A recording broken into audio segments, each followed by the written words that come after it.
હાલના સમયમાં યુવાધન નશાકારક કફ syrup, tablet તથા ડ્રગ્સના રવાડે ચડેલ હોવાનું મોટાભાગના મીડિયા તથા પ્રેસમાં આવતું હોય છે. તે આધારે મેડિકલ સ્ટોરોમાં તથા અન્ય સ્થળે તપાસની કાર્યવાહી સાબરકાંઠા જિલ્લામાં કાર્યરત છે.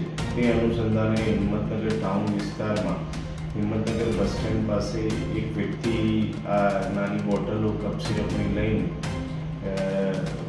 વેચતો હોય તેવી હકીકત મળેલી. તે આધારે સાબરકાંઠા જિલ્લા એસઓજીએ તે સ્થળે તપાસ કરેલી તો કરણ નામનો વ્યક્તિ મળી આવેલો અને તેની પાસેથી આ કફ સિરપો મળેલી. તેની વધુ પૂછપરછ કરતાં અન્ય બે વ્યક્તિઓ એણે નામ દીધેલા.